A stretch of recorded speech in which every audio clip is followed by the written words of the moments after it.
बोले शंकर भगवान की जय। आज हम करेंगे श्रावण मास महात्म का 19वां अध्याय। तो भक्तों, आज है एकादशी का व्रत जिसकी कथा हम कहने जा रहे हैं। और अगर आपने मेरा चैनल सब्सक्राइब नहीं किया है तो चैनल सब्सक्राइब कर लें ताकि आगे से ऐसी वीडियो आपको सुनने को मिलती रहे। तो शुरू करते हैं। भगवान श्री सदाशिव ने कहा, हे सनत कुमार, सावन महीने के दोनों पक्षों की एकादशी तिथि के दिन जो क्रिया करनी होती है, अब मैं उसके संबंध में बताऊंगा, उसे तुम ध्यान पूर्वक सुनो। हे महामुनि, इस व्रत के संबंध में मैंने आज तक किसी को नहीं बताया। यह व्रत गुप्त, योग्य, उत्तम, महान पुण्य तथा पाप ताप को समूल नष्ट करने वाला है। मनुष्य को उनके मनोवांछित फलों की प्राप्ति होती है। श्रावण मास में किए गए पापों का नाश करने वाला तथा सब व्रतों में उत्तम यह पवित्र एकादशी का व्रत है। हे वत्स, इसके संबंध में मैं तुम्हें सब कुछ बताऊंगा, तुम इसे ध्यान पूर्वक सुनो। दशमी के दिन प्रातः काल स्नान करके पवित्र होकर गुरुदेव की आज्ञा से वेद वेत्ता, पुराण ज्ञाता, जितेंद्रिय द्विजों का पूजन करना चाहिए। देवेश भगवान श्री विष्णु की 16 उपचारों से पूजा करके उनसे प्रार्थना करनी चाहिए। हे पुंडरीकाक्ष, मैं आने वाली एकादशी को निराहार रहूंगा और उससे पहले दिन भोजन करूंगा, अगले दिन भोजन करूंगा। हे अच्युत, आप मेरी रक्षा करें। हे विप्र, उस दिन गुरुदेव और अग्नि के समीप नियम से भूमि पर सोना चाहिए। काम क्रोध को त्याग कर एकादशी के दिन प्रातःकाल भगवान के शव में चित्त लगाकर अन्य कार्य करते हुए श्रीधर श्रीधर का जाप करते रहना चाहिए। हे विप्र, 3 दिन तक न तो किसी पाखंडी को देखे और न उससे बातचीत करे। हे वत्स, केवल इतना करने से ही यह व्रत मोक्षदाता का हो जाता है।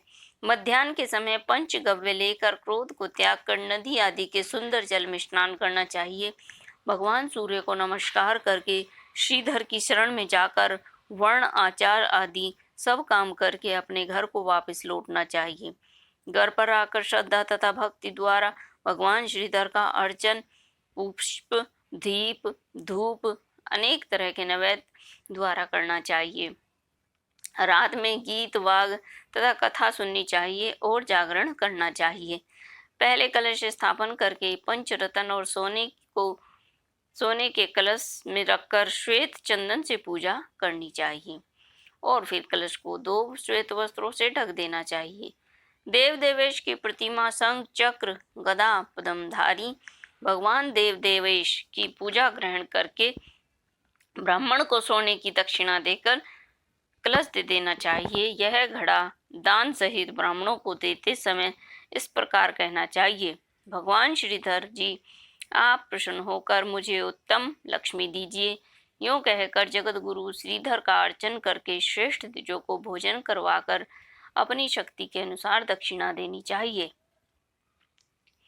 अपने नौकरों चाकरों को भोजन कराकर गौर को चारा डालना चाहिए। स्वयं अपने सगे संबंधियों के घर के सदस्यों तथा इष्ट मित्रों द्वारा करना चाहिए तथा यह मैंने तुम्हें शुक्ल पक्ष एकादशी तिथि का व्रत विधान बताया है।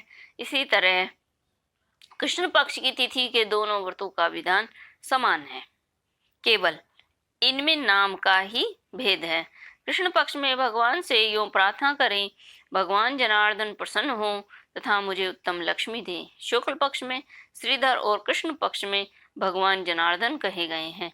यह मैंने दोनों ही व्रतों का विधान तुमसे कहा है। हे तात, इस व्रत के तुल्य न कोई व्रत हुआ है, न है और न आगे होगा। मनुष्य को इसे गुप्त रखना चाहिए और किसी दुष्ट प्रकृति वाले से न कहना चाहिए। भगवान सदाशिव ने श्री सनत कुमार से कहा, द्वादशी के दिन भगवान विष्णु के निमित्त पवित्रारोपण के संबंध में मैं तुम्हें बताऊंगा। देवी, पवित्रारोपण में मैं तुमको विधान के संबंध में बता चुका हूँ और अब श्री विष्णु पवित्रारोपण के विशेष विधि बताता हूँ, तुम इसे ध्यान पर सुनो। हे तात, इसका अधिकारी कौन है, यह जान लेना भी आवश्यक है। ब्राह्मण, क्षत्रिय, वैश्य, स्त्री शूद्र और सर्वधर्म शिक्षित जनों को भक्ति द्वारा पवित्रारोपण करवाना चाहिए। स्त्रियों तथा शूद्रों को केवल नाम मंत्र द्वारा श्री हरि का पूजन करना चाहिए। सतयुग में मणि का, त्रेता में सेना का, द्वापर में रेशमी तथा कलयुग में सूत द्वारा पवित्र का निर्माण करना चाहिए। सन्यासी को मानसिक पवित्रारोपण करना चाहिए। पवित्रों को बांस के पात्र के में रखें तथा कपड़े से ढककर भगवान श्रीधर के सम्मुख रहकर कहें, हे प्रभु, आपने क्रियालोपार्थ पवित्रा को ढका है। हे देव, आप सब तरह से मेरी गति हैं।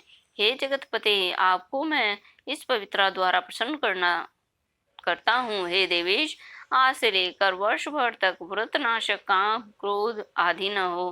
हे देवेश, आप तब तक मेरी सुरक्षा करें जब तक कि मेरा व्रत पूर्ण न हो जाए। मैं आपका भक्त हूँ, आपको नमस्कार है। इस तरह भगवान श्रीधर से प्रार्थना करनी चाहिए। कलश पर बांस के पात्र में रखी पवित्रता को नम्रता पूर्वक इस प्रकार प्रार्थना करनी चाहिए। हे पवित्रा, 1 वर्ष तक किए अर्चन से प्रसन्न होकर विष्णु लोक से यहाँ आई, अतः आपको मेरा बारंबार नमस्कार है। हे देव, विष्णु तेज से उत्पन्न रमणीय पापनाशक सब इच्छाओं के प्रदाता, आपके शरीर में पवित्रा को धारण करता हूँ।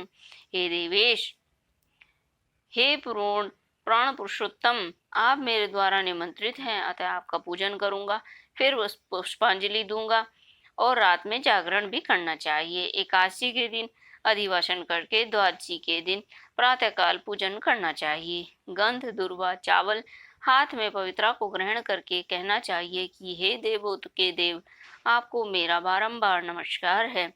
इस पूजा को आप स्वीकार करें। 1 वर्ष तक पुण्य फल पवित्रा से निवेदन लेना चाहिए। आप मुझे पवित्र करें। हे देव, मैंने आज तक जो पाप किया है, आपके सुप्रसाद द्वारा मैं उन पापों से मुक्त हो जाऊं। मूल मंत्र द्वारा पवित्रा को सुपंडित कर नैवेद्य देना चाहिए। निरंजन तथा प्रार्थना करनी चाहिए। मूल मंत्र से अग्नि में धृत पायस तथा हवन करना चाहिए।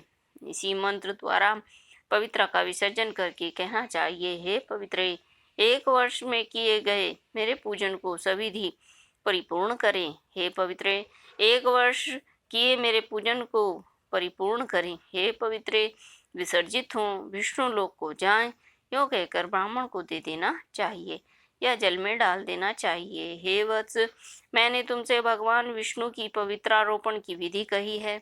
वत्स, जो कोई हरि का यह पवित्रारोपण करता है, वह इस संसार में आनंद भोग कर अंत में वैकुंठ धाम को जाता है। बोलो विष्णु भगवान की जय, बोले शंकर भगवान की जय।